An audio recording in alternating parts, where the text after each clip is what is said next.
Welcome to the Alt Swift X Game of Thrones Abridged podcast. This is episode 95, and today we're talking about Bran 3, the 22nd chapter in the second book of A Song of Ice and Fire. And this is kind of a good one, kind of a positive, happy chapter as far as A Song of Ice and Fire is concerned. This is a moment of the Northmen and the Starks, those who remain, coming together, sharing in their food, having some frivolity, having some good times before the darkness and war and loss that is to come. It's a little moment, a little pocket of joy before everything turns to shit. There's also a lot of food in this one, so prepare for some food descriptions, prepare for some greasy chins, and prepare for politics, magic, shadowing, Hodor, all the good stuff. So let's begin. So as you recall, in the last Bran chapter, Bran was getting ready at Winterfell for the Harvest Feast, and this is where all these lords and Northmen come to Winterfell to reaffirm their loyalty to the Starks, and for the Starks to reaffirm their responsibility to their lords. It's a reciprocal relationship that is reaffirmed by this sharing of food and warmth and joy. But of course, since it's Game of Thrones, it's also a moment for political jostling and machinations and much foreshadowing for what's to come. Thanks for the super chat, Daniel Kim. So the first sentence is dancer. That's a horse, not an actual dancer. Dancer isn't dancing, as far as I know. But a four-legged animal dancing is a lot more impressive than a two-legged animal dancing, I would say.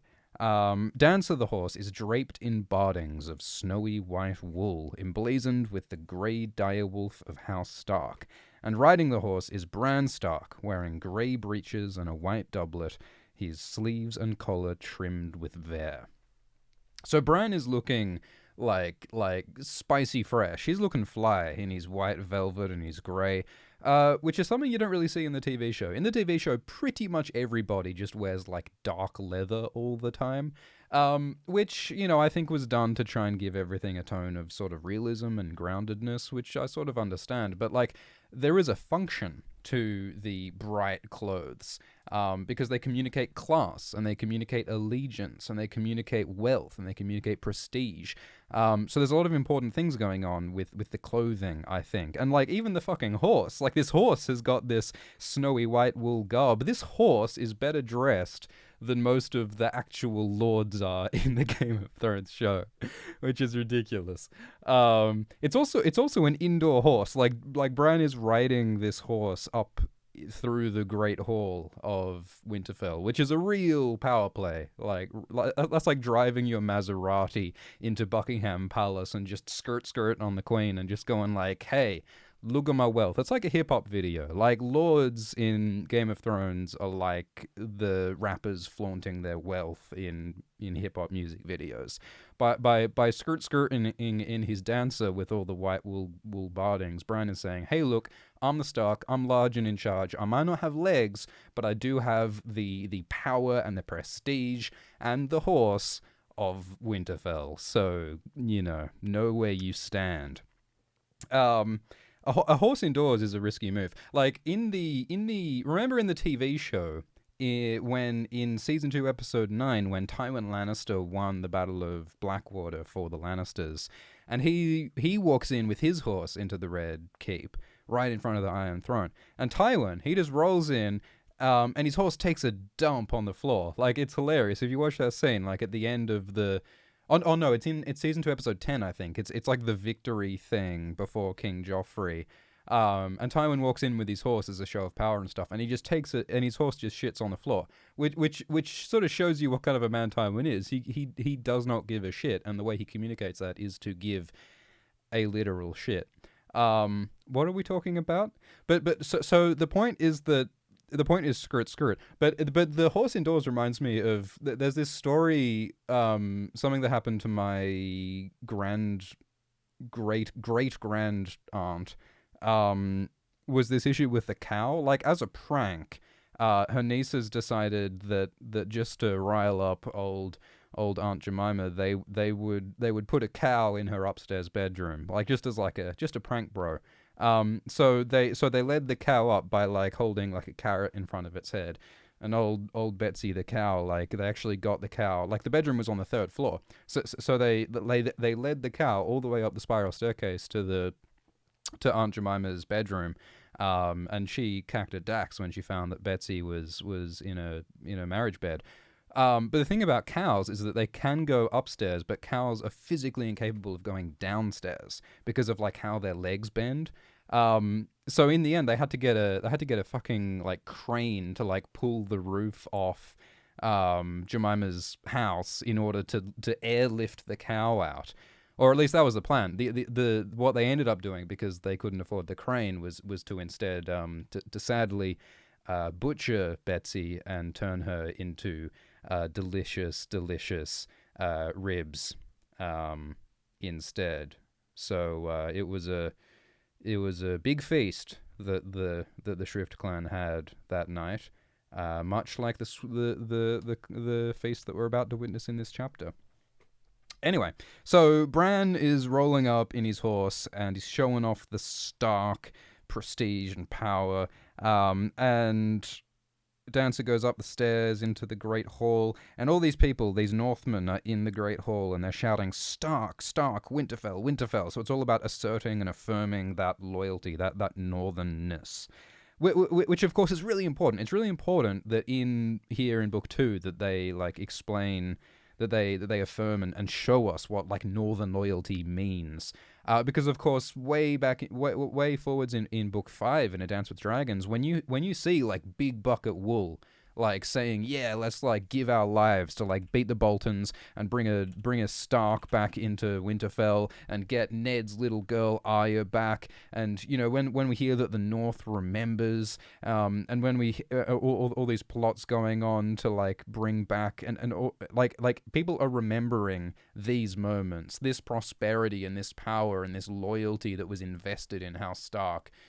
Those seeds that are being planted here is what we see reaped later on. And you don't see any of this shit with the Lannisters, right?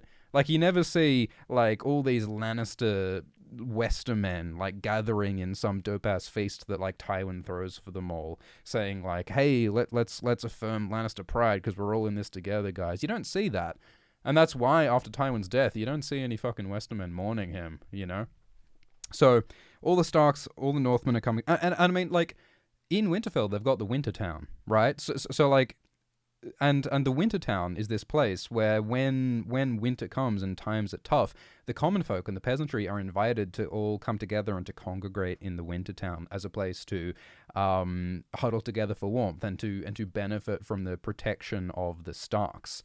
And that shows the responsibility that the Starks uphold to the common people. And that's not something that we see the Lannisters do we? There's no, like, Casterly Rock town where peasants are invited to seek refuge in tough times. And I think partly that's, like, a necessity of the North, right? Like, the North experiences the harshness of winter more than anyone else. And because of that harshness, they are forced to look after each other. Sometimes it's the people who are the most... who are suffering and who have the least are the people who show the most altruism and community bonds and working together, because sometimes you have to work together to survive. If you have nothing and you have to rely on each other to survive, that's when people are closest together sometimes. Thanks for the super chat from Alex Pitev, who says, would you make an OnlyFans called Alt Sizzle X, full of greasy chins and tangents? Yeah, but I think it would probably be called Alt Swift XXX, would be the appropriate name for an Alt Swift OnlyFans. And yes, chins will be greasy. I think that's a good idea. It could be like a ASMR style thing, I think. Get that greasy chin right close to the mic and describe some fucking honey and cloves and savory duck and peppered boar in some sultry tones. I think that would be a good OnlyFans. All right, so Bran's rolling on up, skirt, and they're talking about like the legacy of House Stark and how the Starks have gone back for 8,000 years, his father and his grandfather, and it makes Bran swell with pride, and he knows that he's a part of this legacy. which is interesting from like Bran's point of view. Like there's a few moments in this chapter, like this chapter is sort of a moment of relative stillness where Bran and the Starks are sort of looking forward and looking back. Like it's sort of reflecting on like the history and the past of the Starks, and it's sort of looking forward to their future, which I think it is fitting for Bran as a character, because Bran, of course, as a green seer, is someone who sees through time and space. In A Dance with Dragons, Bran has these visions of the past. And so I think it's interesting that he's reflecting on the ancient past here. That's very much Bran's role. Bran can't go out and fight or go out and do politics necessarily, but he's one who can see and reflect and think and dream, as Bloodraven teaches him. So Bran is embodying the North and embodying Winterfell and embodying the Starks. And he sits down next to Sir Roderick, and he sits down next to Beth Cassel, who, if you recall, when Winterfell gets attacked by the Boltons, when Theon holds Winterfell, Theon threatens to hang Beth Cassel, and Beth becomes a really unfortunate pawn and a victim of Theon's machinations. And I believe she's currently a prisoner at the Dreadfort. Beth Cassel gets taken by Ramsay along with many other of the people of Winterfell, and gods only know how she's doing these days in the Dreadfort. So Beth, like there are I mean, these characters, some of these like tertiary, quaternary, minor characters, like they're not that important, but they remind us of like the cost and like the human cost of some of the broader wars and conflicts that happen in this story. Like that's one of the things that the show loses, I think. Like the show only has like, a couple of dozen main characters, but it's easier to forget like the cost to all the other minor players and to the common people. It's not enough to see some extras suffering. The fact that we know their names, we know these relationships, and then books later we're like, oh god, Beth Cassel, that poor girl, this happened to her. I think that's a powerful way to make us feel the impact of the politics, is to have those tiny little human moments. I think are important. So we're reminded of Beth Cassel here. And Rickon is also here with his mop of shaggy auburn hair. And Rickon's hair is all long because he's refused to let anyone cut it since their mother Catelyn had gone. And last person who tried to cut Rickon's hair got bitten for their efforts. So that reminds us of sort of the wildness and the angriness and the savageness of Rickon. And I mean, also like the hair thing is disturbingly reminiscent of King Aerys, the Mad King, right? Because like after King Aerys was traumatized by his abduction at Duskendale, he went off a cliff psychologically with his sanity when that happened. And after Duskendale, Aerys refused to have his hair cut. So like Rickon is responding in the same way to a trauma. He's also refusing to have his hair cut, and he's also lashing out at people, which is disturbing. I think it'd be really interesting if Rickon, like when we meet Rickon on Skargos, through Davos, presumably in the Winds of Winter, how sympathetic will Rickon be? Like Rickon's only like 4 years old or something, but that savageness and that wildness might make him more of a problem than a asset. There's an interesting thing recently where the showrunners of the Game of Thrones show were talking about Rickon, and they were saying that originally in season 1 they were talking about maybe just cutting Rickon from Game of Thrones entirely. Here's the quote. So George Martin, I believe, recently said that the Game of Thrones showrunners had the idea of eliminating Rickon. And quote, George said, "I had important plans for him, so they kept him." So, some people have talked about Rickon as a Shaggy Dog story, because Rickon's direwolf is named Shaggy Dog, and a Shaggy Dog story is a term to describe a story that goes nowhere. It's a Shaggy Dog story is something that just sort of rambles on and never sort of ends and has no payoff. So some people have said that, well, maybe Rickon will be a Shaggy Dog story. Maybe the whole search for him on Skargos and all of that will add up to nothing. But George Martin said he had important plans, so that suggests to me that Rickon has some kind of fate. So I'll be interested to know what that is. I mean, I got a bad feeling that maybe season 6 was right, and that maybe Rickon's role really is to be killed by Ramsay at Winterfell in order to turn Jon against him.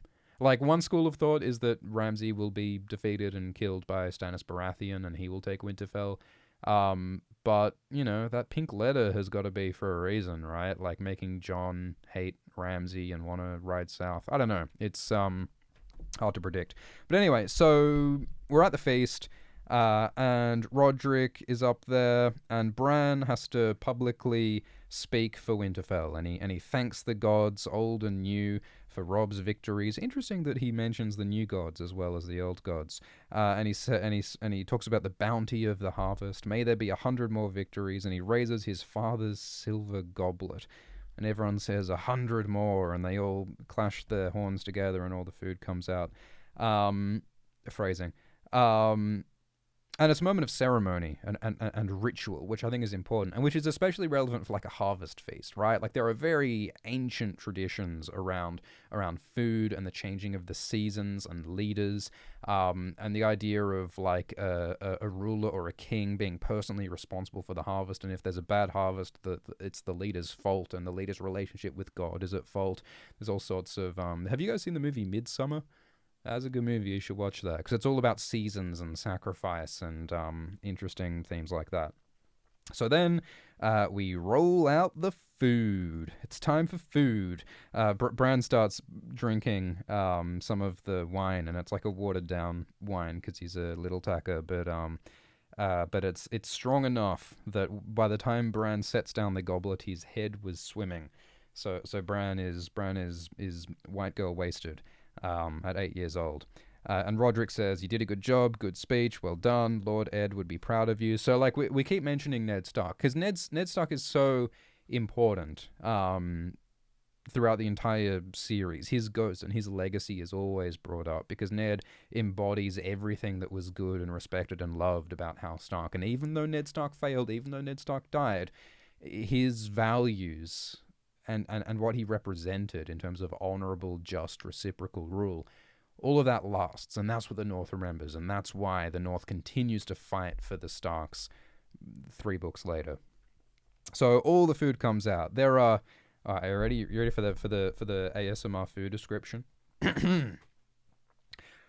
There were great joints of oryx roasted with leeks, venison pies, chunky with carrots, bacon and mushrooms, mutton chops sauced in honey and cloves, savoury duck, peppered boar, goose, skewers of pigeon and capon, beef and... Alright, we're going to stop. But there's a whole fuckload of food. And some of it comes from Wyman Manderley from White Harbour. He brings a whole bunch of seafood, casks of fish packed in salt and seaweed, whitefish and winkles, crabs and mussels, crabs, clams and cockles, like in you're in Bravos. Clams, herrings, cod, salmon, lobster and lampreys. He brings all this food that you can only get at White Harbour, because it's like this, it's a harbour. Which I think is important, because Wyman Manderley has great political ambitions. Like, he's fucking scheming to, like, marry Barbary Dawson and get the Hornwood lands, and he's trying to get Rickon to, like, increase his station. Like, Wyman has... I mean, if folks had southern ambitions in the past, Wyman has northern ambitions, I would say. And I think part of that, like, part of this, like, flaunting of wealth and prestige, it's not just the Starks doing that, it's Wyman Manderley. By bringing all this food and by giving it and gifting it to all the North, Wyman is showing off his power and asserting his influence, I think. So there's all this food. And this is, like, part of, like, the contract between, like, the lords and their vassals, right? Like, by providing food, by providing the harvest, by showing that prosperity is the result of their rule, the Starks are asserting that this is what you get in return for your service and your loyalty. So the musicians start playing, and everyone's having a great time. There's a tide of talk and laughter and cup and plate, and they're singing great songs, and everyone's having a great time. And to me, like, I think this might evoke some of George Martin's feelings about the old sci-fi conventions that he went to in some of his formative years. Like in a lot of George Martin's Nodder blog posts, he's always talking about these great conventions in the 80s when everyone was having a great time and everyone was so hot and young and loving it and rocking it, and all these old mates and all the community vibe and all the awards and all the parties. And like George Martin's always talking with these rose-tinted eyes about the glories of these halcyon days at sci-fi conventions in the 80s. And I always sort of feel that shining through in George Martin's descriptions of feasts, especially the feast at Harrenhal, the one before Robert's Rebellion, where like Ashara was dancing with Ned and Brandon and Barristan, and Ares came and freaked everyone out. Like that tourney is like this nostalgic, bygone, wondrous time. I think is evoked by these feasts in A Song of Ice and Fire. So everyone's having a great time, and the Freys rock up. Little Walder and Big Walder, because of course the North has ostensibly made an alliance with the Freys on the Riverlands, and the plan is for Robb to marry one of the Freys, and that doesn't work out. And the plan is for Arya to marry one of the Freys. And Bran says that, Arya will never marry a Frey. She won't want to do it. And of course, Bran's right. He never did. She never did marry a Frey. She does meet the Frey in Harrenhal in this book, but she never marries him. So, as part of the ritual and the formalities of this feast, each dish is brought to Bran first, so that he can take the Lord's portion, the best part of the food. He can take the top Pringle, because that's always, and he can take like the end of the brownies, where there's the sort of crust on the cake, and he can take the slice of cake with the most whipped cream. He can get the best portion of every meal. And as a gesture of friendship and favor, he can send some of the choice parts of the food to one of the lords on the dais. So he gives salmon down to Lady Hornwood, and boar to the Umbers, and gooseberries to Clay Kerwin. So it's this very like ritualistic, formalized process of showing favor, showing friendship, showing loyalty. Food is politics in George R. R. Martin's works. So that's why like the whole cliche of the food descriptions is such a thing. It's a way of affirming loyalties and alliances. And he doesn't just give it to lords, he also gives sweets to Hodor and to Old Nan as well, for no reason but he loved them. Which is so lovable and warm and fantastic from Bran. He's such a likable, lovely, innocent character, which just makes it all the more tragic that he becomes so dehumanized and creepy and weird in the later book, and indeed in Game of Thrones Season 8. Especially in the show, when Bran becomes this like dehumanized, cold, non-person. As Mira says, you died in that cave. And it seems like it's going in a similar direction in the books as well. Like, the more Bran is steeped in magic and destiny and higher things, the less connected he is to human beings on the ground. When you become like a god, humans are just like ants. And so, I don't think this new magical Bran in the latest story will be as connected to, Old Nan and Hodor, sadly. Really tragic. And yeah, in so many ways, like, all the good things that happen in this chapter are just sort of like, you know what's coming, and that's especially true of the Red Wedding. Like, this is like a happy, great, wonderful northern feast, where everyone's having a great time, and it sort of acts as this sort of opposing axis, reflection, inversion of the Red Wedding in the next book.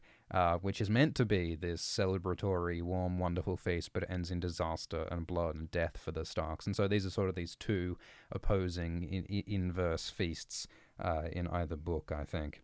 So all this food's going around, and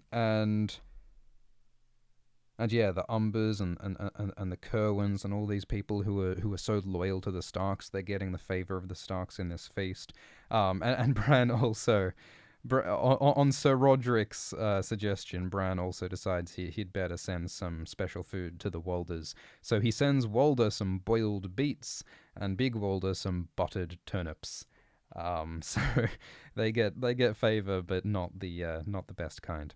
So there's Winterfell men mixing with small folk from the Wintertown, friends from the nearer holdfasts, escorts of their lordly guests. So this sounds like a very inclusive feast where lots of different people are brought together. And the North seems like a relatively egalitarian, friendly, communal sort of a vibe compared to, say, like, the Lannisters and everyone else.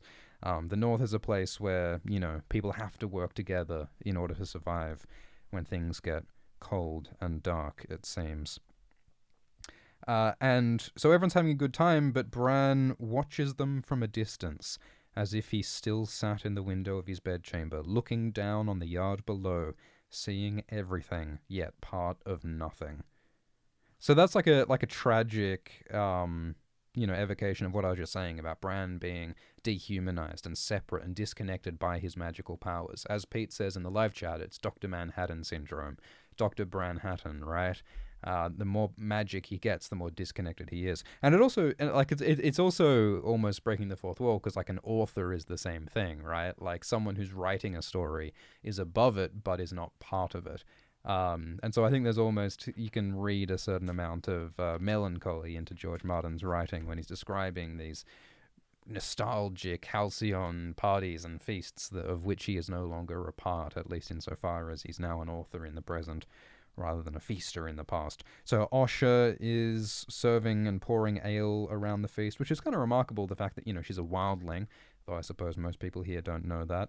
Mikken and Leopold Tallheart are grabbing at the serving women. Osha breaks a flagon on Leopold Tallheart's head.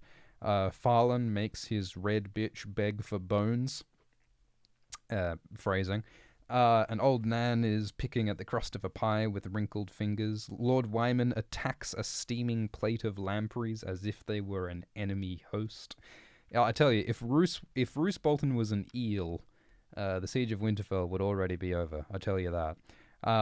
And poor one Lady Hornwood sits next to Roderick, her face a stony mask as she picks listlessly at her food. So if you recall, Hornwood's husband has died, and she's now in a politically precarious position where a lot of men want to move in on her territory and take her land.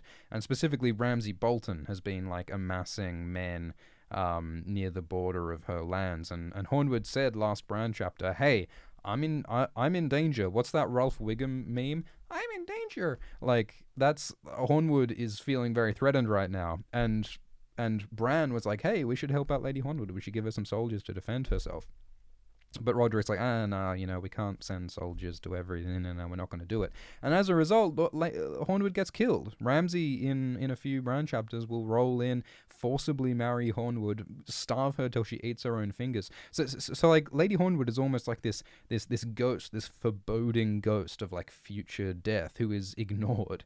She's like this pale horse. She's like this phantom, like this shadow of the future, warning of the evil to come. Like she's the elephant in the room. She's the ghost at the feast. She's the oncoming looming doom that everyone should fucking do something about, but no one does. So like, even in these moments of joy and feasting and prosperity, George Martin always has these notes of foreboding and darkness and worry. There's the bitter and the sweet.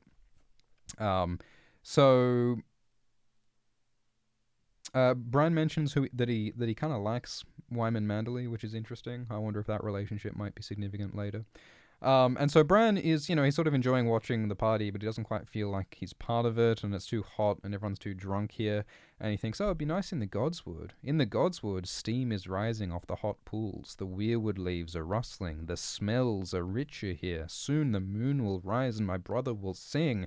So for a moment, Bran starts slipping into a wolf dream. He starts warging into summer without even thinking about it. So that magical connection between Bran and the direwolves is deepening. But then he sort of snaps out of it when Roderick speaks to him. And Roderick is being really nice to Bran, saying, "You've done really well, Bran, with all the politicking. You'll be a great lord one day." And it's so nice how Roderick is sort of stepping in as like almost like a father figure for Bran after Ned's death, which makes it all the more tragic when Roderick is so brutally killed by Theon later in this book. And Bran is feeling like, oh, being a lord, I don't really want to be a lord. I want to be a knight, but Bran won't be a knight, sadly. Though he might be a lord of the Seven Kingdoms if he goes the way of the TV show. So he remembers the feast when King Robert came to Winterfell, when Benjen was here, and all of Bran's siblings were here, and Tommen and Myrcella and Robb and Arya and Sansa were all here, and now all those people are gone, as if some cruel god had reached down and swept them all away. The girls to captivity, Jon to the wall, Robb and Catelyn to war, King Robert and father to their graves, and perhaps Uncle Benjen as well. So there's a deep sadness, like even amongst the frivolity and the partying, that there are people who can't be here because of all the terrible things that are going on politically. And I think it's funny that Bran blames some cruel god. Look, the god's got a name. It's George. The name of the god is George, and speak for yourself, George. Take some responsibility for the suffering that you're inflicting on these characters.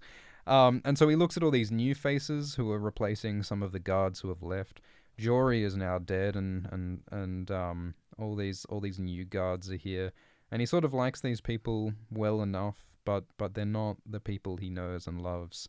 So like, even though this is home, like home doesn't feel like home always when like the people you love aren't there, right? Like, what is home? It is the place where the people who you love are. And so Bran is feeling disconnected in more ways than one. So he's wondering who will be missing next year and the year after. So again, there's like a sense of the future and a sense of time. When Bran is disconnected from the present, he becomes more connected to the... Jojen and Mira have this sort of philosophy of like the interconnectedness and the balance and the yin-yang of ice and fire, which is sort of unique to them. And in this chapter later on, Jojen and Mira swear by ice and fire, which is one of the very rare uses of the Ice and Fire title in the books itself. So I think that's not a coincidence, that the torches flame brighter as a result of the cold air. So they roll in, and Bran hears the Walders muttering, "Frog eaters, mud men, they're thieves and cravens, they have green teeth." So there's this fray hatred of the mud men. But Bran has a more open mind. So the Reeds are welcomed into the feast, and Maester Luwin says, "Hey, you gotta be nice to these guys. These guys are important, because Howland Reed was a great friend to your father." And there's a bunch of mentions of Howland Reed like throughout the series, despite our not having met him the entire time. Where like he's been name dropped so many times, but he still hasn't rocked up. Like, ooh, my father knew the worth of Howland Reed. Robb Stark says, "What is the goddamn worth of Howland Reed, huh?" There are some things that are like foreshadowed heavily in the early books, but which sort of drop off in some of the later books. I think because when George Martin was writing the early books, he was planning for a trilogy, not an interminable 7+ book series. And so when he was mentioning Howland so much in books 1 and 2, he was probably planning on, resolving and introducing Howland in very soon. But alas, Howland has not arrived yet. But I'm sure he's up to something. He'll be in Greywater Watch with Mage Mormont and Galbert Glover, like scheming about Robb Stark's will to make Jon King of Winterfell with his knowledge of R+L=J, or like Hal Mullen will like be there or something. Oh, and I've said it before, but Howland Reed, the name, could possibly be a reference to Howl's Moving Castle, which is a famous Studio Ghibli animated film about a moving castle, Howl's Moving Castle. And in A Song of Ice and Fire, Howland Reed's castle, Greywater Watch, literally moves because it's like built on these like floating swamps and stuff. So that seems like an awful lot of a coincidence. I don't know if George Martin is into Japanese animated films, but that seems like it might be a connection. And Bran describes Mira. She looks like a girl, though he never would have known by her dress. So Mira is another sort of like woman who doesn't conform to the traditional gender roles of a noble lady, like Brienne and Asher and Arya and so on. And she's near Rob's age, but she's slim as a boy, with hair knotted behind her head and only the barest suggestion of breasts, because George Martin could not possibly describe a girl without describing her breasts or lack thereof. There's a woven net hung from one slim hip and a long bronze knife on the other. Bronze is evocative, I think, because bronze is like an ancient metal associated with the first men. Like steel is what the Andals introduced, and iron, and bronze precedes even it. And I think that alludes to the House Reed's connection to the ancient secrets and to the magic and the Dawn Age and the Children of the Forest. So I think the bronze is significant. And she's got a rusty iron great helm and a frog spear and a leathern shield. So she's a warrior. She's a fighter. And she fits this unusual cultural role as a Cranagman and as a lord's daughter, and she and you know, her relationship with Jojen is interesting because Jojen notably bears no weapons. So there's a reversal. Instead of the man being the fighter, it's the woman who's the fighter. And Mira is like a protector of Jojen. Jojen has the more magical, mystical element to him, while Mira is more mundane, grounded in the real world, which everyone needs. Every floaty little mystic head in the clouds needs someone who's grounded, holding their balloon string so they don't get untethered, I think. Everyone who's got their head in the clouds needs someone to hold them to earth, and I think Mira is that for Jojen. And so Jojen he's wearing green clothes. His garb was green, even to the leather of his boots, and his eyes are the color of moss. He's all green, because like, okay, we get it. You smoke weed, right? Like all these fucking green dreams Jojen's on. Like, okay, we get it. Like fucking 420 House Reed, but like fine. But it's this mysticism that's around Jojen with his interrelationship with the old gods. And of course there's the theory that the reason why the Cranagmen and the Reeds are super short and skinny might be because they've interbred with the Children of the Forest in the past. Because there's lots of references of like humans interbreeding with non-human creatures in like the lore of A Song of Ice and Fire, so I think it's very plausible that there actually is some kind of connection between the Reeds and the Cranagmen. And so Mira comes in and says, yo, what up? The years have passed in their hundreds and their thousands since my folk first swore their fealty to the king in the north. My lord father has sent us here to say the words again for all our people. So again, like, it references Howland. And specifically says that the reason why Mira and Jojen are here are because Howland sent them. Glidus in the chat says, more like Jojen weed. Yeah, man. And we're told that Howland sent Mira and Jojen here.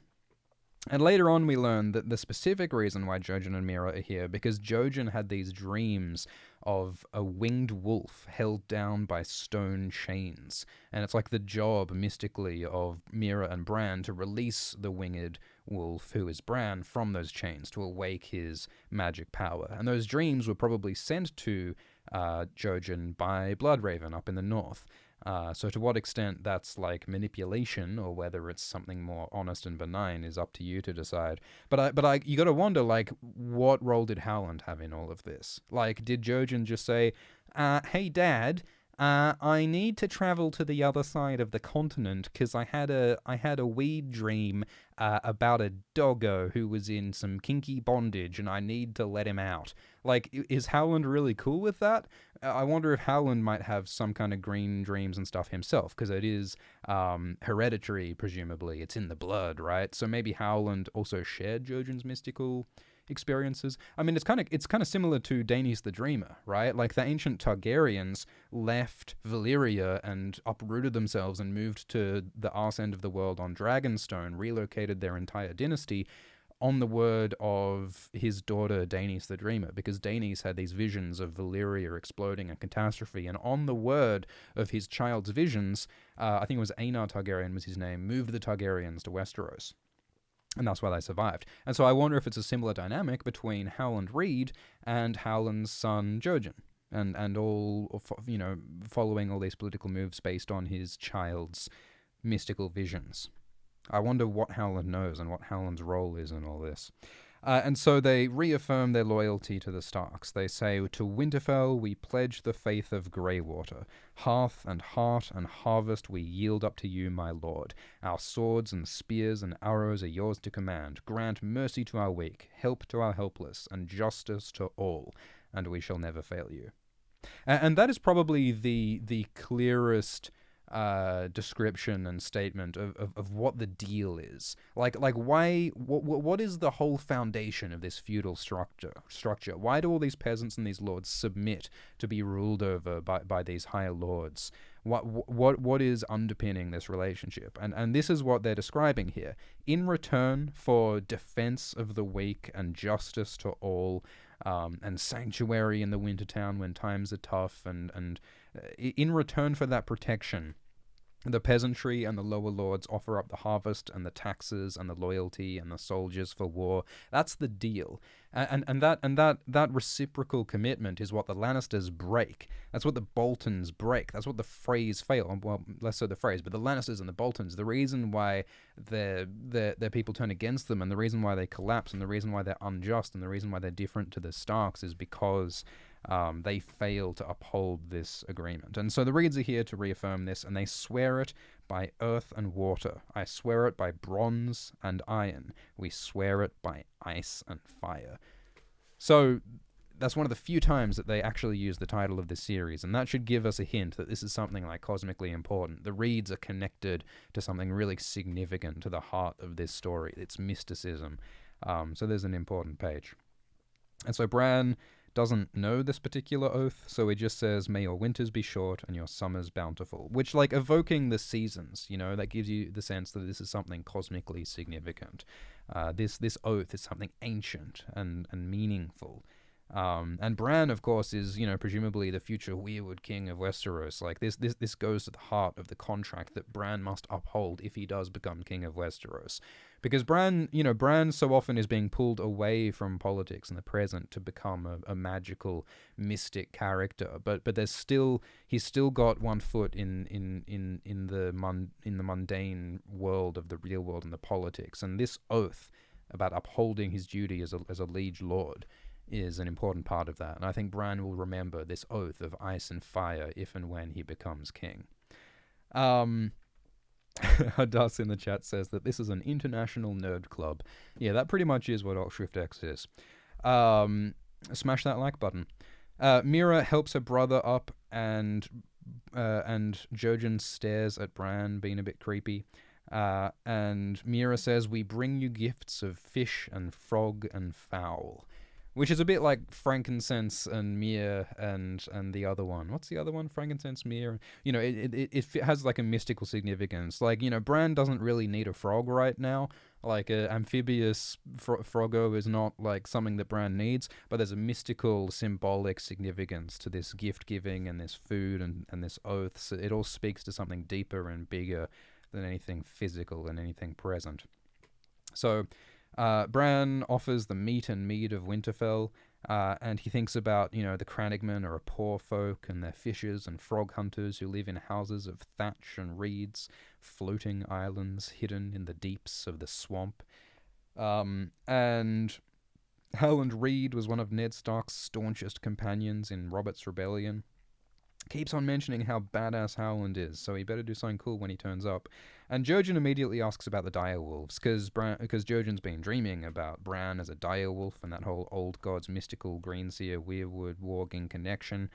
And Jojen's really keen to see the direwolves. And Bran mentions that Ned Stark sent letters to Howland Reed over the years, and I've got to wonder what those letters said, Like, what secrets were Howland and Ned keeping amongst themselves? Were they just like chatting? Were they just like DMing? Was Ned just sliding into Howland's DMs just to say like, "What up, man?" Like, peach emoji.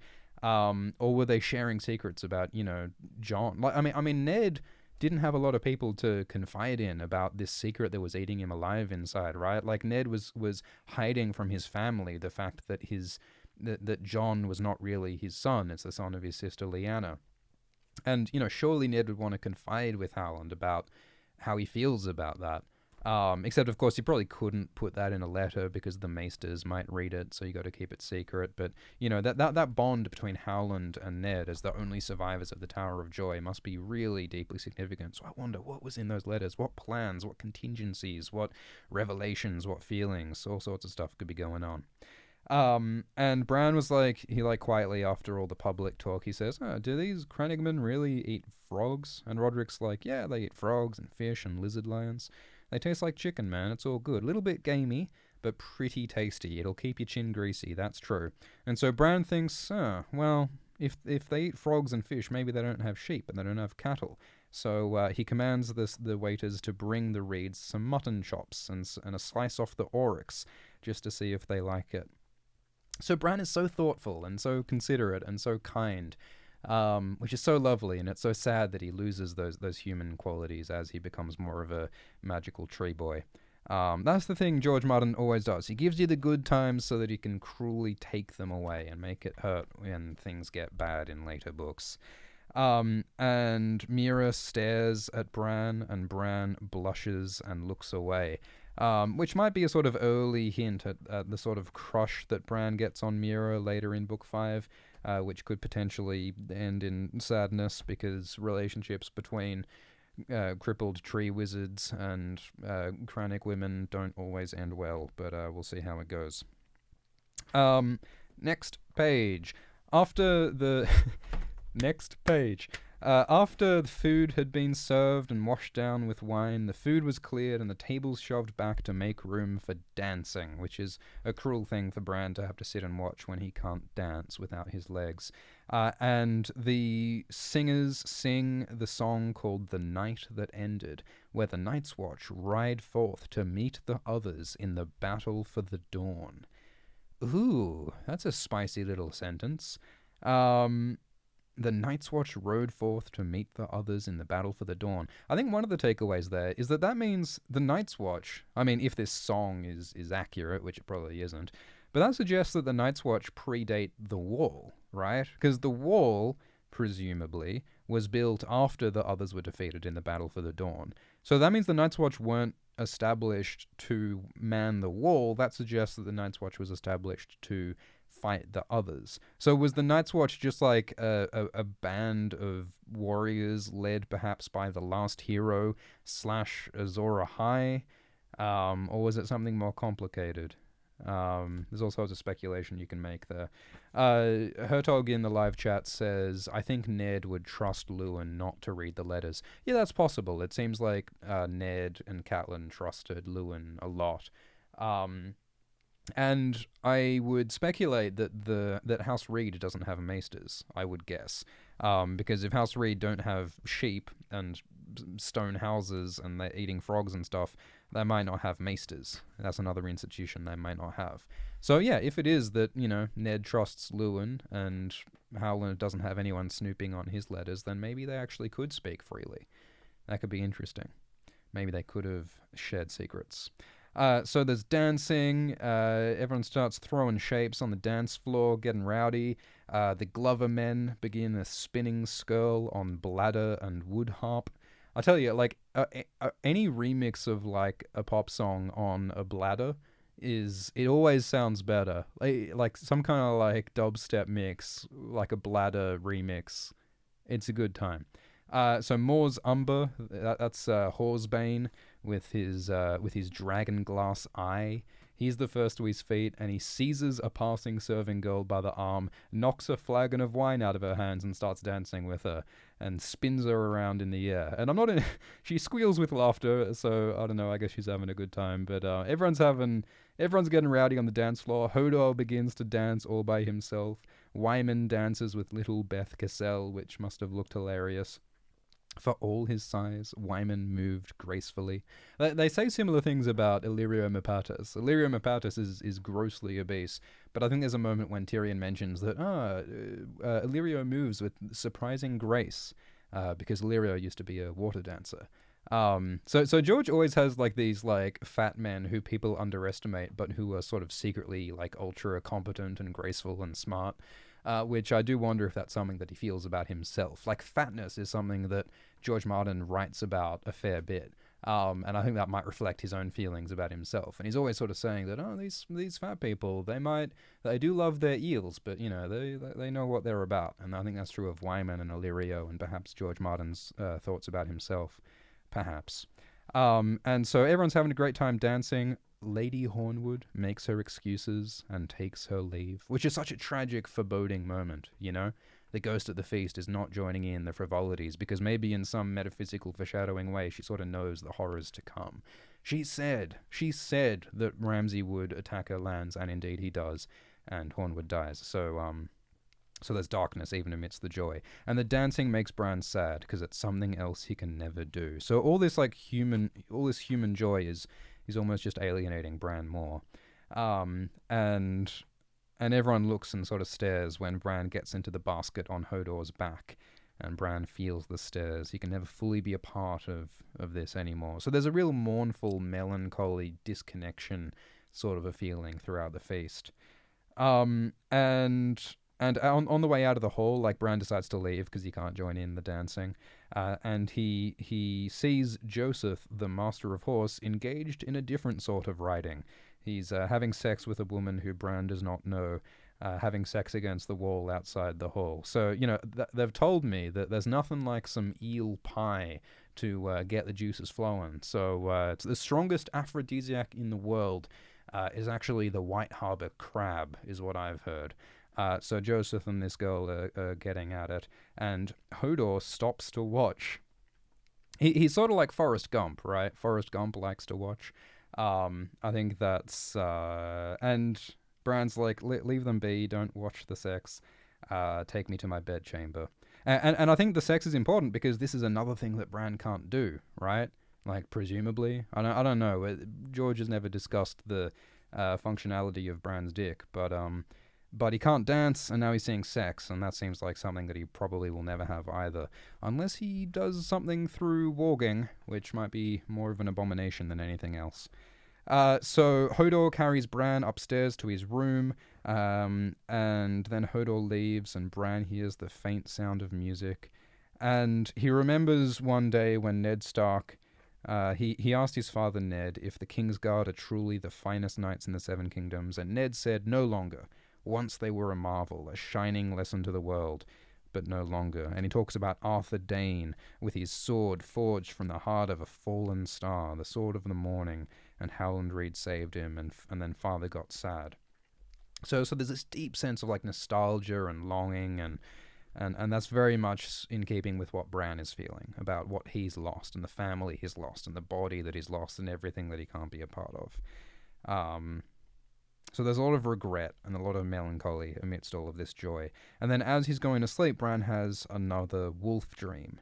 And once again, he's inside Summer's mind in the Godswood, and Summer, with his, you know, wolf perception, is hearing and smelling all of the party and the frivolity, and the night is alive, the howling of the man pack at their play. And he's feeling restless. And then while these direwolves are in the Godswood, I like, yeah, and so like this is all described from the direwolf's perspective. And so from the direwolf's perspective, he bounds across the still water at the foot of the Old White One and catches the scent of a stranger. And presumably the Old White One is a weirwood. And it's almost a humanizing, anthropomorphizing term, the Old White One. It sounds like a person. And naturally I would think the direwolf as a creature of the old gods sort of has some sort of inherent mystical, instinctual connection to the weirwood. And so Summer is seeing Mira and Jojen come into the Godswood, and Summer notices that there is no taint of fear to the Reeds, even when he shows them his white teeth. And Jojen says, oh man, these direwolves... Mira says, oh, these direwolves are so big, and Jojen's like, oh, they will be even larger. And Jojen's eyes are large and green and unafraid. And Jojen thinks that Shaggy Dog is full of fear and rage, as is Rickon. But he says that Summer, Bran's direwolf is strong, stronger than he knows. So that's sort of Jojen's role, is to unlock and unchain the strength of Summer and of Bran magically, to open his third eye. And Mira's like, hey, don't get eaten by a wolf, man. You're not Tyr. Like, let's not fuck about. Don't play with bitey doggos. But Jojen's like, no, the wolves won't hurt me. This is not the day I die. So that's one of the most interesting parts of Jojen's character, is that he seems to know when he will die and how he will die. And maybe indeed his death will be to be ground up into paste and eaten by Bran in the cave, in Bloodraven's cave. Well, I mean, one of the interesting things about Jojen is that all of his visions and prophecies are, even more than other characters, very metaphorical. Like, Jojen just knows that Winterfell will be flooded by water and the people of Winterfell will drown. And what that ends up meaning is that Winterfell gets invaded by Theon Greyjoy and the Ironborn, which is a very sort of abstract way to imagine that, right? And then Jojen sees Ramsay flaying the faces off Bran and Rickon. And he sees, and Jojen has a dream of Bran and Rickon down in the Winterfell crypts, which makes you think, oh, Bran and Rickon will die and go to the crypts. What it actually means is that Bran and Rickon will hide in the crypts when Theon takes over Winterfell. So like, the point is that Jojen's dreams and prophecies come true in a very indirect and abstract way. And the reason why I say that is that, like, it makes you wonder, Jojen has supposedly dreamed of the day he will die. I wonder, like, how specific that dream was, right? Like, Jojen knows what will happen, but he doesn't know the specifics. He doesn't know the circumstances and the context. And it seems as though Jojen has, like, made his peace with his death. Presumably he knows that he will die in Bloodraven's cave, I'm assuming. But I wonder if he knows the context. And I wonder if Jojen might be surprised, or indeed horrified, if he finds out the exact context of his death, if it is that he's ground up into Jojen paste. So Jojen approaches the direwolves, and then when Jojen touches the direwolf Summer, Bran's magical connection to Summer, seems to turn to smoke, and he falls. He's spinning and falling, evoking the fall that broke Bran's back and awoke his third eye and sent him into this whole astral journey towards magical singularity in the future and past in the first place. So like many other of Bran's chapters, he does surface into the real, true political, mundane world for a while, but then he returns back into the depths of magic and prophecy and destiny, which is where Bran's fate lies. So, it was sort of a happy chapter. It was sort of a happy chapter, but all the happiness is mixed in with the joy, isn't it? It's mixed in with the sadness. It's mixed in with the loss of the Stark family, all the people who have died, all the people who have gone south, never to return. It's mixed in with the legacy of the Starks and the others and the White Walkers. The Starks' connection to the defeat of the others and the Wall is, I think, part of their political legitimacy, their myth making. Every ruling party and lord in the world has some kind of origin story and some myth to justify why they are in charge. There's all this sadness over everything that's been lost, and everything that Bran has lost personally with his disability and stuff. And there's also all this sadness and all this foreboding about the future. Like when Lady Hornwood is haunting this feast like a ghost and alluding to the horrors to come, and how this feast sort of parallels the Red Wedding, which will bring so much more horror to House Stark. The Red Wedding has all these like reverberations through the metaphysical material and structure of this book. There are so many visions of the Red Wedding in the House of the Undying, and Theon has a vision of the Red Wedding. It pervades the whole series before it happens, is how bad it is. It's like a thin place in the surface of the page itself. The Red Wedding is coming, and you can feel it even in this chapter. So there's so much horror in the past and so much horror to come, and Bran sees it all. The future and the past and the present all combined. He's Dr. Bran Hatton, which gives him power and vision and sight, but also dehumanizes him and make things very hard indeed. And I wonder how the political and the magical will reconcile if he becomes king at the end of the series. if he uses his magical insight and his connection to the ancient responsibilities and oaths of the past in order to forge a brighter future for Westeros through a marriage of the magical and the political, ice and fire, love and hate can mate, bronze and iron and the reeds, and all these wonderful things coming together. So I think that was a lovely chapter, and I hope you enjoyed it. I hope you enjoyed the food descriptions, and I hope we'll do some more chapters soon. Thanks so much for participating. Someone in the chat was saying that someone should compile a wiki page about Alt Shift X's life. I do want to assure you that like the canon is completely internally consistent. Everything that I've said about my extended family in these live streams, it's all true. Every word. Isn't that what Harrison Ford said in the Star Wars? It's true. All of it. So you better work that out. So yeah, we'll do some more streams. We are going to roll up to the 100th episode pretty soon. So that'll be very exciting. And I hope you all can make it. So yeah, have a good time. Be safe, be well, stay hydrated, and we'll see you all next time. And remember to subscribe to the podcast. It's on Spotify, it's on Apple and everything. Be good if you could give a review on iTunes, and if you could stream on Spotify and all that stuff, would be cool. All right, thanks guys.